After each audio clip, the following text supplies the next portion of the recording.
Fala galera, beleza? Tudo bem com vocês? Espero que sim.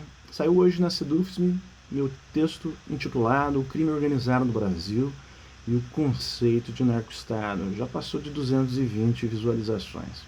Vamos à leitura, o texto é um pouco longo, não é verdade, Fritz? Vamos lá então. O ano de 2025 tem sido ativo em eventos que reforçam o diagnóstico de que o crime organizado ganhou poder e influência no Brasil. O assassinato de um ex-delegado em São Paulo, a morte de um delator do PCC por policiais militares no aeroporto de Guarulhos, a expansão dos negócios do Grupo Paulista em fintechs na Faria Lima, o êxodo forçado dos moradores de um vilarejo no Ceará em meio à guerra entre duas facções, o intercâmbio no Rio de faccionados de outras regiões do país nos complexos da Penha e do Alemão, evidenciado pela mega operação policial mais letal da história do país, são apenas alguns dos casos de grande repercussão que levaram parte dos brasileiros a questionar se o país estaria se encaminhando para virar um narco-estado. Estamos virando um narco-estado? E afinal, o que seria um narco-estado? Especialistas em segurança pública afirmam que não é possível falar em narco-estado quando se discute o Brasil, porque o termo não descreve os fenômenos que se observam no país. O pesquisador americano Benjamin Lessing, que há mais de uma década estuda organizações criminosas na América Latina, diz que é um pouco exagerado esse termo. É difícil de achar um exemplo, porque o que seria um narco-estado? Se o Estado mesmo estivesse plenamente engajado no tráfico de drogas, não seria um Estado, complementa Lessing.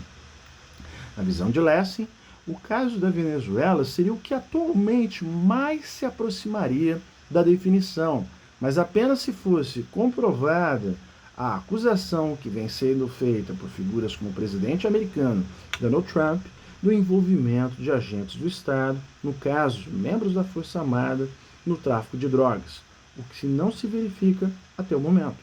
A princípio, estamos bem longe de sermos um narco-estado. Discurso e narrativas alinhadas.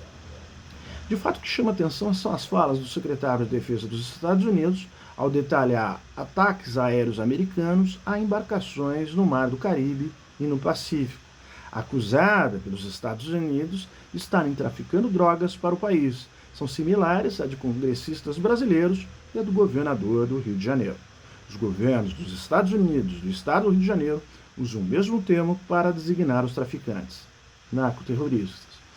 Para eles, traficantes de drogas agem como terroristas ao usar a violência desmedida na busca por seus objetivos. Na prática, qual é a vantagem de se classificar um grupo terrorista em vez de organização criminosa? Segundo o relator especial da ONU sobre direitos humanos e contra-terrorismo, Ben Saul, ao classificar facções como terroristas, os governos podem, em tese, ganhar maiores poderes legais para combater as organizações. A legislação antiterrorista geralmente concede poderes excepcionais em termos de coleta de informações e poderes policiais relacionados a diversos tipos de crimes, não apenas os atos terroristas ofensivos, explica o relator especial da ONU. A classificação de grupos ou entidades inteiras como grupos terroristas frequentemente leva ao congelamento e confisco de bens, finaliza Saul. Mas ele aponta que, além do erro jurídico de se misturar conceitos diferentes, há sérios riscos de deterioração de direitos humanos. O assassinato de narcoterroristas equivale à justiça pelas próprias mãos, própria de um Estado gangster, é o que vimos na Operação do Rio de Janeiro. As discussões no Congresso Nacional. No Brasil, o Congresso está discutindo pelo menos 2 projetos de lei que ampliam o conceito de terrorismo previsto na Lei Antiterrorismo de 2016, para incluir o tráfico de drogas. A Lei de Antiterrorismo de 2016 afirma que o terrorismo consiste na prática por um ou mais indivíduos dos atos previstos nesse artigo por razões de xenofobia, discriminação ou preconceito de raça, cor, etnia e religião, quando cometidos com a finalidade de provocar terror social ou generalizado, expondo a perigo a pessoa, patrimônio, a paz pública ou a incolumidade pública. O projeto de lei 724/2025, do Coronel Meira, do PL de Pernambuco, avançou este mês de novembro na Comissão de Segurança Pública da Câmara dos Deputados e propõe ampliar essa definição para incluir narcoterrorismo. Ataques a ônibus, escolas, batalhões, delegacias e até hospitais têm a finalidade de gerar terror social e paralisar a resposta estatal. É exatamente este o conceito jurídico de terrorismo: violência com o intuito de causar pânico e desorganização coletiva, diz o relator do projeto, o deputado Fábio Costa, do PP de Alagoas. O projeto de lei do 1283/2025, do deputado Danilo Forte, do União Brasil de Ceará, estende a aplicação da lei a organizações criminosas e a milícias privadas que realizem atos de terrorismo. O secretário de Segurança de São Paulo, Guilherme Derrite, se afastou do seu cargo e voltou a ocupar a vaga de deputado para relatar esse projeto, que teve pedido de trâmite de urgência aprovado no começo do ano. Governadores de oposição ao governo do presidente Luiz Inácio Lula da Silva já manifestaram apoio a mudar a lei para tratar traficantes como terroristas. O Consórcio da Paz.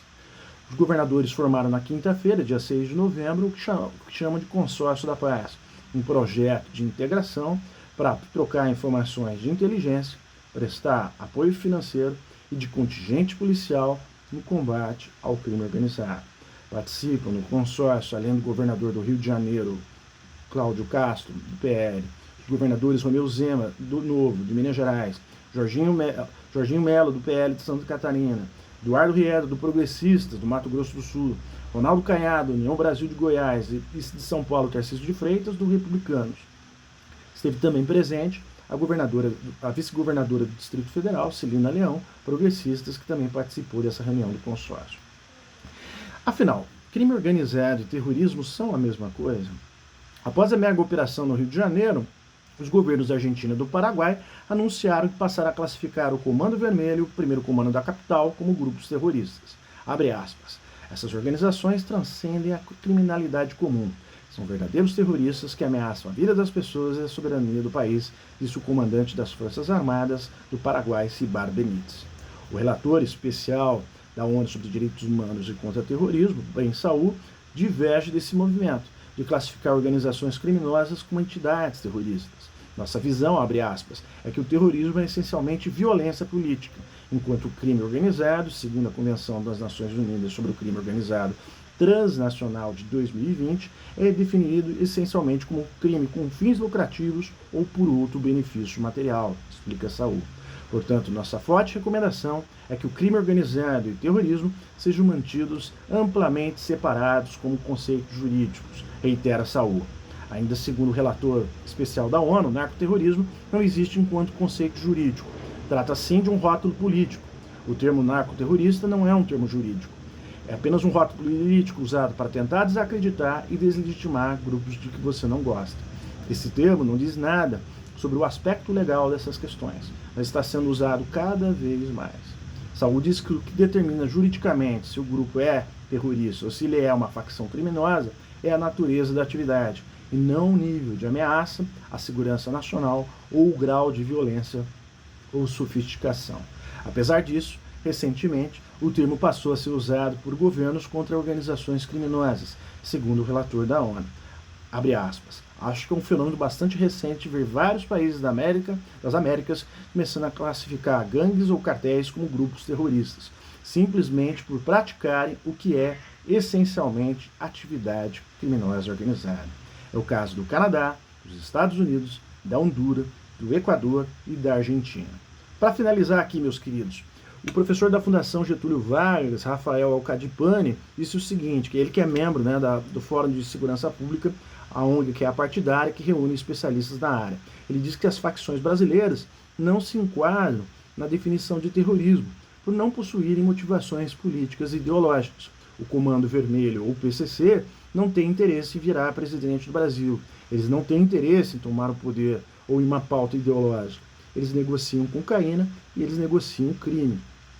Esse é um ponto importante, mas a direita, de fato, sabe utilizar muito bem essa narrativa e usar esse forte simbolismo, de tentar associar entidades criminosas com atividades terroristas. Para o brasileiro médio, isso é muito aceitável.